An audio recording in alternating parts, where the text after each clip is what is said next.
पौर्णिमेच्या सगळ्यांना खूप खूप शुभेच्छा। बघा, पौर्णिमा आणि स्त्रीचा अगदी जवळचा संबंध, जसं आपण म्हणू शकतो की आपल्यामधले जे सण आहेत ते जास्तीत जास्त स्त्रियांशी संबंधित आहे। त्याच्यामध्ये आपण म्हणू शकतो की जो पौर्णिमा त्याच्यामध्ये आहे, तीज आहे, मग राखी पौर्णिमा आहे, मग त्याचबरोबर आपण म्हणू शकतो की करवा चौथ असतं। मग अशा विविध पौर्णिमेच्या संबंधितले जे जे सण आहेत ते स्त्रीशी संबंधित आहे, तर त्याच्याविषयी मी आज तुम्हाला सांगणार आहे। तर चंद्र आणि तो कारकग्रह आहे आपल्या मनाचा, आणि त्याचबरोबर आपल्या शरीरामधले दुसरे महत्त्वाचे चक्र स्वादिष्ठान चक्र, ज्याला इंग्लिशमध्ये सॅक्रल चक्र म्हणतात, त्याच्याशी हा संबंधित आहे। तर बघा, ज्याप्रमाणे पौर्णिमा आहे, तर पौर्णिमेच्या वेळेस आपल्याला पूर्ण चंद्र आकाशात दिसतो आणि त्या तत्वाशी आपण एकरूप होण्याचा प्रयत्न करतो रेखेद्वारे। तर असं मानण्यात येतं की चंद्राद्वारे आपल्या शरीराला शीतलता मिळते, एक प्रकारची खूप छान ऊर्जा मिळते, आणि त्याचप्रमाणे आपल्या चंचल मनाला शांत करण्यासाठी पण चंद्र आपल्याला मदत करतो। तर अजून ह्या चंद्राचा स्त्रीच्या जीवनाशी काय संबंध आहे, तर ज्याप्रमाणे चंद्र पौर्णिमेला पूर्ण प्रकाशमान असतो, त्याप्रमाणे स्त्रीसुद्धा पौर्णिमेच्या दिवशी असे मानण्यात येते की तिची ऊर्जा खूप असते त्या दिवशी, आणि जलतत्वाचा संबंध आहे शरीरातला ऊर्जेशी, आणि ह्या जलतत्वाचा संबंध आहे आपल्या शरीरामधल्या रेकीच्या दुसऱ्या चक्राशी, म्हणजे स्वादिष्ठान सॅक्रल चक्राशी। जसं चंद्रग्रह हा कारकग्रह आहे स्वादिष्ठान चक्राचा, तर आपण म्हणू शकतो की पौर्णिमेच्या अमावस्येच्या आसपास स्त्रियांची जी ऊर्जा असते ती खूप जास्त असते, त्यांची क्षमता जास्त असते। तर त्यावेळेस असं आपण म्हणू शकतो की त्यांची क्रिएटिव्हिटी खूप वाढते।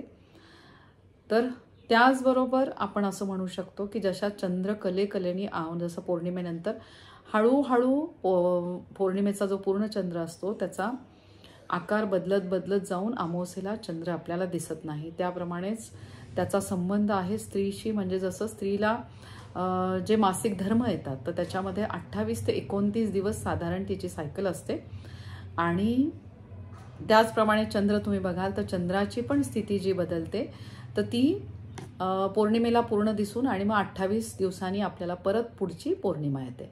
तर असा खूप जवळचा संबंध असलेला पौर्णिमेचा हा पवित्र दिवस। तर अजून ह्या पौर्णिमेद्वारे अजून कुठल्या गोष्टी घडतात, तर पौर्णिमा आपण म्हणू शकतो की चंद्र जेव्हा आकाशात असतो पूर्ण, तेव्हा पूर्ण क्षमतेने त्याचा प्रकाश आपल्याला मिळत असतो, आणि शरीरामधल्या 3 महत्त्वाच्या नाड्या, त्यातल्या 3 महत्त्वाच्या नाड्या आपण म्हणू शकतो चंद्रनाडी, सूर्यनाडी आणि सुषुम्ना नाडी।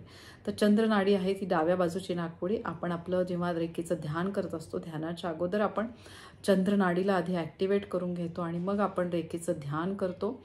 आणि जेव्हा आपण काही खाल्लेलं असेल किंवा मणिपूर चक्राशी आपला काही संबंध असेल, तर त्या दिवशी आपण मणिपूर चक्राची साधना करण्या अगोदर उग्र स्वरूपामधील काही असेल तर त्यावेळेस आपण सूर्यनाडी, उजव्या नाडी बाजूची नाकपुडी, तिला सुरू करून आपण आपली रेकीचं ध्यान करतो किंवा साधना करतो। तर त्याद्वारे आपल्याला जाणवतंय की आपल्या एनर्जी लेवल्स खूप वाढत आहेत। तर असं ह्या पौर्णिमेचा चंद्राचा आणि स्त्रीशी असलेला संबंध आहे। तर उद्या तुम्हाला एक रिच्युअल करायचं आहे, म्हणजे एक मॅनिफेस्टेशन, जसं मी तुम्हाला सांगते त्याप्रमाणे उद्या तुम्हाला ते करायचं आहे। तर ते शेवटपर्यंत नक्की अगदी तुम्ही हा व्हिडिओ बघा, म्हणजे मला तुम्हाला सांगता येईल की नक्की तुम्ही उद्या काय करायचं आहे। तर ज्या वेळेस पौर्णिमा असते, तर पौर्णिमेच्या दिवशी तुम्हाला कुठल्या कुठल्या गोष्टी करायच्या आहे, काय करायचं आहे, काय नाही करायचं, ते पण मी तुम्हाला सांगणार आहे। आणि जसं मी तुम्हाला सांगते की आपल्या मनाचा कारकग्रह आहे तो आहे चंद्रग्रह। तर स्त्रियांनी आवर्जून पौर्णिमेला शक्य झाल्यास जास्तीत जास्त चंद्रप्रकाशात राहा। तुम्ही वॉकला जाऊ शकता किंवा तुम्ही चंद्रप्रकाशामध्ये बसूनच रेकीचं ध्यान करायचं असतं। जसं आपलं संध्याकाळचं उद्याचं रेकीचं ध्यान असेल ते चंद्रोदयाच्या वेळेस आपण घेतो, तर त्यावेळेस आपण असं आपल्या रेकीमध्ये आपली पद्धत आहे की जेव्हा आपण चंद्राच्या प्रकाशामध्ये आणि चंद्राला समोर देवतेचं स्वरूप देऊन आपण तेव्हा त्यांची साधना करतो, तेव्हा चंद्रतत्वाप्रमाणे आपले विचार व्हायला लागतात, आपलं मन खूप शांत होतं आणि चांगल्याच विचारांना आपण ग्रहण करायला लागतो। तर अशी ही चंद्रप्रकाशाची खूप जादू आहे। तर जास्तीत जास्त उद्या सगळ्यांनी पौर्णिमेच्या दिवशी, म्हणजे पौर्णिमेच्या दिवशी जास्तीत जास्त तुमची रेकीची साधना करायची आहे. तुम्ही विविध बीजमंत्रांद्वारे आपल्या चक्रांना तर रेकी द्यायचीच आहे. त्याचबरोबर तुमच्याकडे जर काही क्रिस्टल्स असतील, जे लोक क्रिस्टल्स वापरतात, तर त्यांनी क्रिस्टल्स ह्या मून लाईटमध्ये चार्ज करायला ते ठेवायचे असतात. तर अजून स्वतः मी असे काही क्रिस्टल वगैरे चार्ज करत नाही, पण एक सांगण्याची पद्धत आहे म्हणून मी तुम्हाला ते सांगितलं आहे. अजून तुम्ही घरगुती उपाय काय करू शकता? ज्यांना सतत नकारात्मक विचार येत असतात किंवा थोड्या थोड्या गोष्टीवरनं जे अस्वस्थ होतात किंवा ज्यांच्या पत्रिकेमध्ये चंद्रदोष असतो, त्यांनी काय करायचं आहे? बघा, खूप दिवसांनी अशी पौर्णिमा आलेली आहे की त्या दिवशी सोमवार पण आलेला आहे. कोजागिरी ही पवित्र पौर्णिमा आणि त्या दिवशी तुम्ही जर तुम्हाला चंद्रदोष असेल तर काय करायचे? तर सकाळी आपलं ब्रह्ममुहूर्ताचं रेकी ध्यान तर होणारच आहे, पण त्या ध्यानामध्ये मी तुम्हाला सांगणार आहे कुठला मंत्र, आणि आत्ताही मी तुम्हाला सांगते आहे की चंद्रग्रहाचा जो मंत्र आहे तो आहे ओम सोम सोमाय नमः. चंद्रनाडीला ॲक्टिवेट करून तुम्ही रेकीचं ध्यान करायचं आहे आणि जास्तीत जास्त तुम्ही बीजमंत्र वमवर ध्यान करायचं आहे. तर वम हे बीजमंत्र आहे स्वाधिष्ठान चक्राचा, ज्याचा संबंध आहे जलतत्वाशी. असे मानण्यात येते की आपल्या शरीरामध्ये जवळपास 75% जलतत्व आहे, पाणी आहे, आणि ह्या जलतत्वाचा संबंध आपल्या मनाशी आहे. आपल्या मनाला खूप सक्षम करण्यासाठी, आपला आत्मविश्वास वाढण्यासाठी जास्तीत जास्त चंद्रदेवांची उपासना करायची आहे. पौर्णिमेच्या या सुंदर दिवसाची सगळ्यांनी खूप छान सुरुवात करायची आहे. आणि त्याचबरोबर पत्रिकेमध्ये जर चंद्रदोष असेल, तर चंद्रग्रहाचा त्रास असेल, तर तुम्ही अजून एक उपाय करू शकता. तुमच्या जवळपास शंकरदेवांचं मंदिर असेल तर तिथे जाऊन तुम्ही शिवलिंगावर जल अर्पण करायचं आहे आणि अगदी थोडंसं तुम्ही जस्ट दूध टाकू शकता. मी बघते की तुम्ही तिथे जेव्हा मी जाते शंकराच्या देवळात, तर भरपूर दूध तिथे शिवलिंगाला अर्पण करतात. तर ते मी स्वतः कधीही करत नाही. मी नेताना जरी जास्त दूध नेलं तरी मी तिथे कोणाला, कुत्र्यांना वगैरे तिथे मी टाकते आणि त्यांना देते. ते अगदी थोडंसं जल तुम्ही त्या शिवलिंगावर अर्पण करा, मग दूध अर्पण करा, परत जल अर्पण करा. बाकीची तुमची जी शिवलिंगाची पूजा असते ती तुम्ही करू शकता, पण हे सातत्याने जेव्हा तुम्ही शिवलिंगाचं पूजन करता, तर त्यावेळेस जर चंद्रदोष तुमच्या पत्रिकेत असेल तर तो निघून जाण्यासाठी मदत होते आणि त्याद्वारे चंद्राची आणि शिवजींची पण कृपा आपल्यावर व्हायला लागते. वैश्विक शक्ती, ब्रह्मांडीय शक्ती ही शिवशक्ती आहे आणि त्या शिवशक्तीचे आपल्याला भरभरून आशीर्वाद मिळायला लागतातच. हा उपाय आहे तो मी जवळपास गेल्या 2 वर्षापासून करत आहे आणि त्याद्वारे मला जाणवतं आहे की नकारात्मक विचार आपल्या आयुष्यात येतच नाही. चांगल्या लोकांच्या सान्निध्यात आपण जास्तीत जास्त यायला लागतो आणि त्याद्वारे आपलं मन जास्तीत जास्त शांत व्हायला लागतं. आणि रेकी, जसं मी सांगते की एक वैश्विक आशीर्वाद आहे. खूप सुंदर अशी ही दैवी शक्ती आहे, शिवशक्ती आहे आणि त्या शिवशक्तीचे आशीर्वाद तुमच्या आयुष्यात नक्की घेऊन यायचेच आहेत रेकी ध्यानाद्वारे. तर रेकी हा एक सुंदर आशीर्वाद आहे. कुठेही तुमच्या जवळपास रेकी मास्टर असतील किंवा जे कोणी शिकवणारे असतील तर नक्की त्यांच्याकडनं तुम्ही रेकीची दीक्षा घ्या. गुरुशिष्य परंपराच रेकीमध्ये आहे. माझ्या रेकीच्या गुरु वासंतीताई अभ्यंकर यांचे मला भरभरून आशीर्वाद मिळत आहेत आणि मी एकच सांगू शकते की जेव्हा आपण आपल्या गुरूंशी एकनिष्ठ असतो आणि सातत्याने त्यांचे आभार मानतो, त्यावेळेस वेगवेगळ्या स्वरूपामध्ये गुरु आपल्याला त्यांचे आशीर्वाद देतातच. तर माझ्या पीस रेकी फॅमिलीमधला प्रत्येकजण आणि आत्तापर्यंत झालेले 42 रेकी मास्टर, त्या सगळ्यांचे मी खूप आभार मानते आणि ह्या शिवशक्तीचे खूप खूप आभार मानते. शिवशक्तीचे आशीर्वाद सगळ्यांना मिळू दे आणि सगळ्यांचं कल्याण होऊ दे, ही माझी मनापासून इच्छा. जसे नवरात्रात आपण बघतो की आपण विविध देवीच्या स्वरूपांची पूजा केली होती आणि त्याच्यामध्ये आपल्याला जाणवलं की प्रत्येक ठिकाणी शिवशक्ती स्वरूपा म्हणजे नवदुर्गा देवींचे आपण विविध त्यांची साधना केली. तर देवीच्या विविध स्वरूपामध्ये पण चंद्रकोर असलेल्या देवी होत्या, चंद्रघंटा होती, शैलपुत्री होती आणि त्याच्यामध्ये आपल्याला जाणवलं की ह्या देवींचे आपल्याला भरभरून आशीर्वाद मिळतात. प्रत्येक रूप वेगळ्या शक्तीचं आणि त्या शक्तीच्या स्वरूपाचे आपल्याला विविध आपल्याला अनुभव सगळ्यांना येत आहेत, आशीर्वाद आपल्याला भरभरून नवरात्राचे जाणवत आहेत. तर असेच पौर्णिमेचे पण आशीर्वाद सगळ्यांनी घ्यायचे आहेत. दर पौर्णिमेला आवर्जून रेकीचं ध्यान करायचं आहे. आणि अजून एक गोष्ट तुम्ही करायची आहे बघा, दिवे लागण्याच्या अगोदर तुम्ही काय करायचं आहे, तुमची इच्छा असते ती तेजपान घ्यायचं, म्हणजे तमालपत्र घ्या.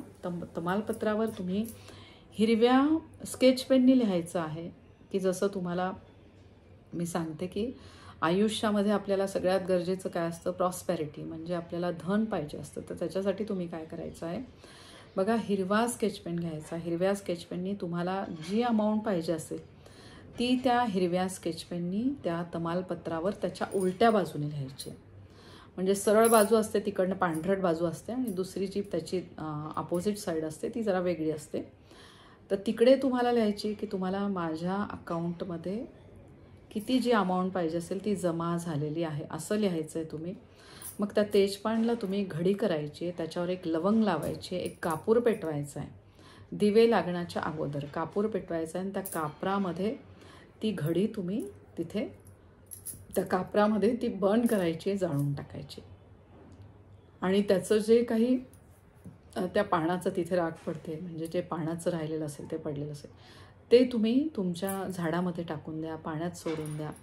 थोडक्यात तुम्ही ब्रह्मांडाकडे ती इच्छा सांगितलेली आहे. पण रेकी साधकांनी आवर्जून आधी 5 मिनिटं आधी रेकीचं ध्यान करा, बीजमंत्र म्हणा, आधी 7 चक्रांना ॲक्टिवेट करून घ्या, आपल्या रेकीचे गुरूंचे आभार माना, आध्यात्मिक गुरु दत्तगुरु माऊलींचे आभार माना, आणि मगच हा उपाय करायचा आहे. त्याच्यानंतर तुम्ही काय करायचं आहे, त्याच्यानंतर ही गोष्ट तुमची करून झाली तर ह्या गोष्टीमध्ये तुम्ही तुमची इच्छा ब्रह्मांडाला सांगितली. आणि त्याच्यानंतर तुम्ही दालचिनीची पावडर सांगितली, दालचिनीची पावडर घ्यायची, नाही तर दालचिनीची काडी. तुम्ही दालचिनीची पावडर असेल तर ती तुमच्या जे तुमचं घराचं बाहेरचं डोअरमॅट असतं त्या डोअरमॅटखाली थोडीशी पावडर टाकायची. आणि मग त्याच्यानंतर तुम्ही तीच दालचिनीची पावडर हातात घेऊन, तुम्ही लक्ष्मी स्वरूप असलेली ही दालचिनीची पावडर तुम्ही हातात घेऊन येऊन घरामध्ये ती फुंकर मारायची तुम्ही आल्यावर. तर फक्त केअरफुल की तुमच्या डोळ्याजवळ अगदी जवळ घेऊन लांबनं थोडीशी फुंकर मारा, म्हणजे ती समोर गेली पाहिजे, तुमच्या घरात उडाली पाहिजे. तर हा खूप प्रभावी उपाय आहे आणि नक्की सगळ्यांनी आवर्जून करायचा आहे. आणि अजून एक गोष्ट तुम्ही करायची आहे, जसं तुमचे दिवे लागून झाले मग त्याच्यानंतर आपलं रेकीचं ध्यान होईल, ऑनलाईन आपलं ते ध्यान असणार आहे. तर त्या ऑनलाईनला नक्की तुम्ही जॉईन करा, म्हणजे त्यातनं आपल्याला रेकीचे आशीर्वाद मिळायला लागतातच. आणि त्याचबरोबर रेकीचं ध्यान झाल्यानंतर रात्री तुम्ही काय करायचं आहे की साधारण झोपण्याच्या अगोदर तर त्यावेळेस तुम्ही पिवळी मोहरी मिळते, तर ती पिवळी मोहरी घ्यायची आहे आणि श्री महालक्ष्मींचा मंत्र तुम्ही म्हणायचा आहे. ओम ऐं ह्रीं क्लीं महालक्ष्मी देवी नमः. बघा हा मंत्र तुम्ही म्हणायचं आहे. ओम ऐं ह्रीं क्लीं हे बीजमंत्र आहेत आणि श्री महालक्ष्मी देवी नमः. महालक्ष्मी देवींचं तुम्ही ध्यान रेकीमध्ये ऑलरेडी ध्यान होणार आहे, पण आता तुम्ही हा मंत्र म्हणत तुमचं जे घर आहे त्या घरातली जी शेवटची खोली आहे तिथे पिवळी मोहरी तुम्ही हातात घ्यायची आणि ती हातात मोहरी घेऊन हा महालक्ष्मींचा मंत्र म्हणून तुम्ही तुमच्या खोल्यांमध्ये थोडंसं ही मोहरी टाकत यायची आहे. आणि जेव्हा तुमच्या घराच्या उंबरठ्यावर तुम्ही येतात तिथे तुम्ही थोडीशी पिवळी मोहरी टाकायची आणि हा मंत्र म्हणायचा की त्याद्वारे श्री महालक्ष्मींची कृपा तुमच्यावर व्हायलाच लागते. तर असा हा प्रभावी उपाय. आणि तिसरा अगदी महत्त्वाचा उपाय मी तुम्हाला सांगणार आहे, तो म्हणजे तुम्ही काचेची बाटली घ्यायची. काचेची बाटली नसेल तर तुम्ही पाण्याचा ग्लास पण घेऊ शकता. तर त्या काचेच्या बाटली रेकी साधकांनी सगळ्यांनी रेकीचं ध्यान करायचं. त्या काचेच्या बाटलीमध्ये जे पाणी भरून घेतलेलं आहे एक आपल्यासाठी घ्या, घरातल्या लोकांसाठी अजून एक बाटली भरून घ्या आणि त्याच्यावर तुम्ही रेकीचे चिन्ह काढा, रेकीचे ॲफर्मेशन्स द्या, जे मी तुम्हाला याच्यामध्ये सांगणार आहे उद्या ध्यानात, ते ॲफर्मेशन्स देऊन. आणि मग तुम्ही त्या छान बाटलीला झाकण लावायचं आणि जिथे कुठे तुमचा चंद्रप्रकाश येईल, तुमच्या टेरेसमध्ये, तुमच्या बेडरूमच्या खिडकीमध्ये, तिथे तुम्ही ती काचेची बाटली ते ठेवून द्यायचं आहे. आणि मग तुम्हाला लक्षात येईल ते तुम्ही मून वॉटर तुम्ही तयार करता आहे. म्हणजे रात्री उद्या जी कोजागिरी पौर्णिमा आहे तर त्यावेळेस जो चंद्रप्रकाश आहे त्या चंद्रप्रकाश त्या पाण्यावर पडलेला पाहिजे. आणि असं रात्रभर तुम्ही ते पाणी ठेवायचं आहे. तुम्ही ते चार्ज करताय वॉटर तुमच्यासाठी आणि मग दुसऱ्या दिवशी सकाळी उठून सूर्य उगवायच्या आतमध्ये ती बाटली आतमध्ये घ्यायची आहे आणि मग ते पाणी तुम्ही पुढच्या पौर्णिमेपर्यंत थोडंसं एक घोट रोज प्यायचं आहे. आणि तसंच ते घरातल्या लोकांसाठी पण तयार करून त्यांना द्यायचं आहे. तर याचा म्हणजे मी हा स्वतः करून बघितलेला आहे प्रयोग. गेल्या जवळपास 3 महिन्यांपासून मी हा प्रयोग करते आणि त्याच्याद्वारे मला जाणवतंय की खूप आंतरिक शांतता आपल्याला मिळायला लागते. आपलं मन खूप शांत व्हायला लागतं. आपले नकारात्मक विचार आपल्या डोक्यामध्ये येतच नाही. सातत्याने आपण सगळ्यांमध्ये चांगलं बघण्याचा प्रयत्न करतो. अशी ही चंद्राची ऊर्जा, चंद्रदेवांचे आशीर्वाद आपल्याला मिळतात. आणि नक्की अजून तुम्हाला एक आवर्जून करायचं जो मी तुम्हाला सांगितला आहे जप. तर हे जेव्हा तुम्ही पाण्याची बाटली ठेवतात तेव्हा तुम्ही तुमची जी श्रद्धा असेल, ज्या भावनेने तुम्ही करणार त्या भावनेने तुम्ही जप करून एक हात तुमचा पाण्यावर ठेवायचा आहे, झाकण उघडून ती बाटली ठेवा किंवा ग्लास ठेवा आणि मग तुम्ही तो जप करायचा आहे. भले तुम्ही 11 वेळा करा, 51 वेळा करा, 108 वेळा करा.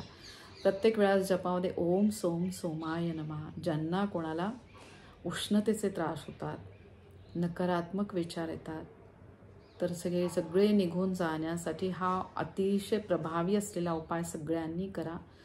आणि मग तुमचा जप झाल्यानंतर हात काढून घ्या आणि आता तुम्ही चंद्रदेवांची प्रार्थना केलेली आहे आणि मग झाकण लावून मग ते चंद्रप्रकाशात ठेवायचं.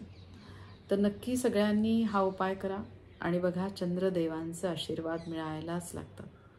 तर जसं कोजागिरी पौर्णिमेला आपण दूध बाहेर ठेवतो, दूध छान मसाला दूध तयार करून आपण ठेवतो आणि त्याच्यामध्ये चंद्र बघण्याची पद्धत आहे.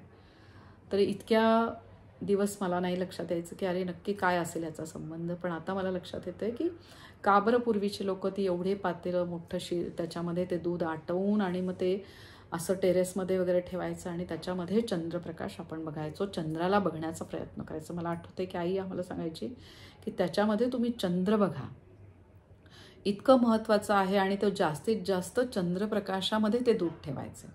फक्त मेक शुअर जर तुम्ही टेरेसमध्ये ते दूध ठेवलं तर हाईटवर ठेवा, स्टँडवर ठेवा आणि मग त्याच्यावर ते तुम्ही दुधाचं पातेलं ठेवा की जेणेकरून आणि तुम्ही अगदी त्याच्यावर ट्रान्सपरंट असं तुम्ही एकतर हे ठेवू शकता, एखादं पातळ असं कापड ठेवू शकता, नाहीतर छान तुम्ही एखादी जाळी ठेवू शकता दुधाची जी असते ती. तर असं ठेवून तो चंद्रप्रकाशात त्याच्यात बघून आणि ते जास्त वेळ चंद्रप्रकाशात राहील याचं अशा प्रकारे तुम्ही ठेवा की निदान एक अर्धा 1 तास तरी ते चंद्रप्रकाश त्याच्यावर पडला पाहिजे. आणि मग असं आटवलेलं दूध तुम्ही घ्यायचं आणि ते पाणी तुम्ही सकाळी ग्रहण करू शकता. तर असे हे चंद्राचा संबंध स्त्रीशी, तिच्या आरोग्याशी, तिच्या चंचल मनाशी. चंचल मन शांत होऊन चांगले विचार ग्रहण करण्यासाठी प्रत्येक स्त्रियांनी आणि पुरुषांनी पण करावा असा हा प्रभावी उपाय. त्याचबरोबर कोणाच्या घरामध्ये मुलं खूप अस्वस्थ असतात, त्यांना शांत झोप येत नाही, तर त्यावेळेस पण तुम्ही हा उपाय करू शकता. तर नक्की सगळ्यांनी हा उपाय करा आणि बघा चंद्रदेवांचे आशीर्वाद नक्की ह्या शुभ दिनी आपल्या घरी घेऊन या. आणि प्रत्येक पौर्णिमेला हा तुम्ही उपाय करा. आणि शंकर देवांचा हा उपाय जो मी सांगितला तुम्हाला तो पण करा, तो पण खूप प्रभावी आहे.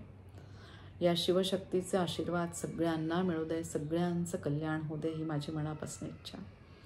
श्री शिवाय नमस्तुभ्यं. अवधूत चिंतनम. श्री गुरुदेव दत्त. श्री स्वामी समर्थ. जय जय स्वामी समर्थ. जय शंकर, जय शंकर, जय शंकर.